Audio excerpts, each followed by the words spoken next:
பிரம்மதேவனை பார்த்து ரிஷிகள்லாம் சொன்னால், நாங்கள் எல்லா இடத்துலையும் ஜபம் பண்ணுறோம், பூஜை பண்ணுறோம், அனுஷ்டானம் பண்ணுறோம். ஆனால் 1க்கு 10 பலன் கொடுக்கக்கூடிய இடம் ஏதாவது இருக்கா? விசேஷமான இடம், ஸ்தலம் ஏதாவது இருக்கா? இப்பவும் பார்க்கலாம். பரமேஸ்வரன் கோயிலில் போய் உட்காந்து மந்திரத்தை ஜபம் பண்ணினா 1க்கு கோடி பலன், 1க்கு லட்சக்கணக்கான பலனை கொடுக்கும். பசுமாடுகள் எங்கே வசிக்கிறதோ அங்கே கோஷ்டத்தில் போய் நின்றுட்டு ஜபம் பண்ணினால் அது நிறையா பலனை கொடுக்கும். அதே பிரகாரம் அக்னிஹோத்திரம் எங்கே நடக்கிறதோ அந்த அக்னிஹோத்திர சாலையில் போய் ஜபம் பண்ணினா அது 1க்கு கோடி பலனை கொடுக்கும். பশ্চিமாபிமுகே லிங்கே ஏகைகம் அயுதப்பிரதம். எல்லா சிவன் கோயிலும் கிழக்க பார்க்க இருக்கும்.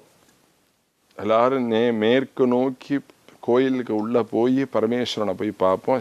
சில சிவாலயங்கள் மேற்கு நோக்கி இருக்கும், வாசப்படி மேற்க பார்க்க இருக்கும். மேற்க பார்க்க இருக்கக்கூடிய சிவாலயத்தில் போய் ஜபம் பண்ணினா ஒவ்வொரு மந்திரமும் 10,000 பலனை கொடுக்கும். ஏகைகம் அயுதப்பிரதம். அயுதம்னா 10,000.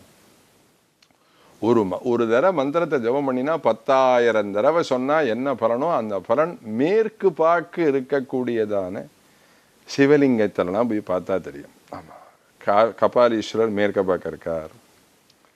ஆமாம், திருவான்மியூரில் இருக்கிற மருந்தீஸ்வரர் ஓஷதீஸ்வரர் மேற்க பார்க்க இருக்கார்.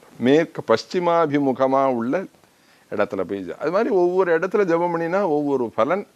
எல்லா இடத்துலையும் ஜபம் பண்ணினாலும் பலன் தான். ஆனால் சில இடங்களுக்கு போனால் விசேஷமான பலன் கிடைக்கிறது. அப்படிங்கிறது போல அவர்கள் எல்லாரும் பிரம்மதேவனை பார்த்து ஜபம் பண்ணுறதுக்கு அருகமான இடம் ஏதாவது உண்டா, அந்த இடத்துல ஜபம் பண்ணினா யாகம் பண்ணினா நிறையா பலன் கொடுக்கக்கூடியதாக இருக்கணும், அது மாதிரி இடம் எங்கே இருக்குது அப்படின்னு கேட்ட உடனே அவர் என்ன பண்ணுறார், ஒரு பெரிய சக்கரம், அந்த ஒரு பெரிய சக்கரத்தை உருட்டுறார். அந்த சக்கரம் எல்லா இடமும் சுற்றிட்டு கடைசியில் ஒரு இடத்துல உடஞ்சி விழும். நேமி அப்படின்னா அந்த எல்லா இடமும் சேர்ற கழுமுனை. அது எந்த இடத்துல உடையிறதோ அந்த இடம்தான் உலகத்துக்கே அருகமான இடம், ஜபத்துக்கு அருகமான இடம், யாகங்களுக்கு அருகமான இடம் அப்படின்னு சொல்லி ஒரு சக்கரத்தை உருட்டினார். அந்த சக்கரம் எங்கெங்கெல்லாமோ உருண்டு கடைசியில் நைமிசாரண்யத்தில் விழுந்தது.